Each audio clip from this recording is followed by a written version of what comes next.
Congratulations to Richmond, Coach Rocco. They clearly played the better game today. I was impressed with their execution. I was impressed with their coaching, and I was impressed with their level of preparation. And so I think they did a really nice job in their opener, and their team reflected that they know how to win and have some experience coming back from a year ago. In regards to our team, I have a clear reference point now of where we're starting from. And I think teams play as they're prepared to play. And so my responsibility is to have a team that performs more cleanly and at a higher level than we did today. And that's what I need to do.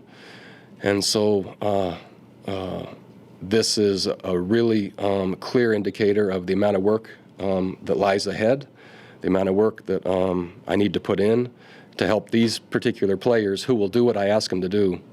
To help these particular players be in the best positions possible to play the game execution sound and physical and fast and confidently. And there's a long ways to go in regards to those areas. I thought that Kurt Bankert looked sharp for the majority or many stretches during the game in terms of his delivery and decision making. Ball security was an issue for our team today. And again, that surprised me a little bit. But again, my job is to make sure there are as few surprises as possible. So that caught me off guard a little bit, that we would have some ball security issues. And our run game wasn't as effective as what I had hoped. Defensively, we didn't execute well the entire day, did not play physical, and didn't play well, I think, not only on first down, but on third down. And so I think I've clearly given this particular group too much and need to look hard at what they're capable of and to give them their best chance to help our team win. And again, that's my responsibility. So with that, I'll take questions if you have some. Yeah.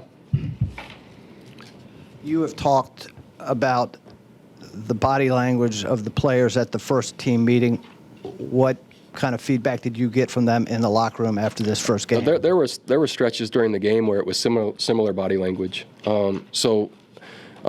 I think they want to be resilient, and I think they want to believe and have new habits. And but there's some history here, and so there was some reversion to that today, maybe by what they know. But again, my job is to help them build great habits. And when things don't go as well as what you'd hoped and don't go according to plan, yeah, that's usually when some of that reversion comes back. And I pointed that out to them a number of times. And but that's, again, where we currently are. And this is where we're launching from. And that's, I have clearer feedback now. Bronco, you obviously were very interested to see what that launch point was. How surprised are you by where it was? Because there's been lots of praise, in the spring, and yeah, you seem to be feeling really good about the direction they were heading. Yeah, I think that the clarity is the excitement and optimism and hope is what I've been mentioning, and eventually I said the execution would catch up, and that part is farther behind than what I thought. More on the defensive side than the offensive side, that I would say, even though there were some ball security issues. And so surprised, and so I learned a lot today, and I'll continue learning as I help this team hopefully reach its potential and help this program to become a consistent winner. But today was just a really clear reference point as a lot of work ahead. You mentioned ball security. That not been an issue through scrimmages, through practices, things like that? Hadn't seen it, and from the where it showed up today. And so, yeah, that's why it was somewhat of a surprise, is that I had not seen it. You mentioned in your opening that you gave the team too much. What do you mean by that? Too much Probably on their play when to simplify things? Probably too many variables defensively to execute effectively. And so we ended up having a team today that I think was pretty well schooled and an experienced quarterback and did some movement and different things. But it appeared that we were a little bit tentative in our adjustments and not really adjusted and ready and anticipating what was happening, kind of being a step behind in many cases and losing leverage and et cetera. So most likely, usually when that happens and the players aren't playing as fast as expected, it usually is on the teacher by giving too much material for them to really articulate or to pull off in real time. And so that's what I saw. Talk about the impact of the early fumble, Smoke's fumble at the 5 or whatever it was, and then giving up a 95-yard drive. Yeah, I think it all had a lot of impact, and what it showed early is just the lack of consistency of execution. And so when you have long drives, that usually means it's execution oriented, and there's assignment mistakes and or communication mistakes. And so both of those things I think contributed, but man, there was a lot of football left and played after that we certainly could have dug ourselves out. Yeah. Didn't run the ball as well as you had hoped. What did you see there that was causing some of the issues? Really too early to assess, and I'd have to watch the film more to see. Usually when that happens, it's just one side being more physical and more assignment sound than the other. But I didn't see enough to say if that's for sure what happened. And we were also playing from behind, and so there was the emphasis on that wasn't maybe what it could have been. Yeah. They're a very good FCS school, but you're still a Power 5, you're Right. a Power 5 conference FBS, and you have a fair amount of experience back. Yep. Does the way they played and sort of dominated, particularly late in the game, surprise you?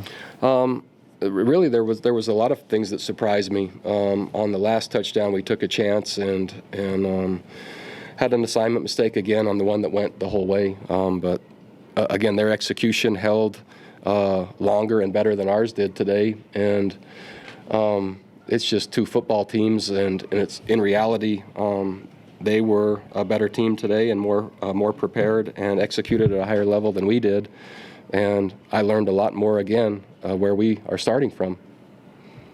Right, we didn't. Oh, go ahead.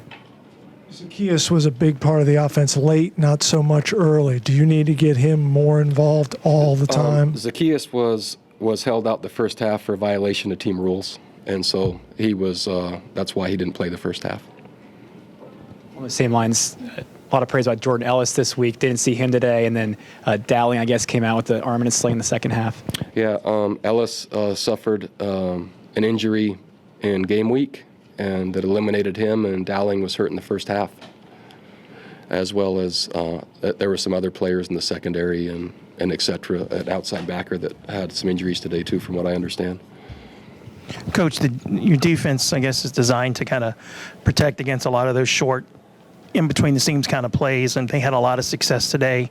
Just without obviously looking at film, what was your kind of assessment of just the pass defense there? Oh, just not effective, not only in the rush and the effectiveness in executing the pressures, but matching the coverage with it. And so critical moments, really just not only critical moments, but just the execution in general wasn't close to what I'm accustomed to, used to, or what I expect. And again, that's reflective of the teacher. And so my job is to give them things they can do, will do, and find players on our team that have the best chance to do it. And that's I don't think we did any of those things today, and that's on the head coach.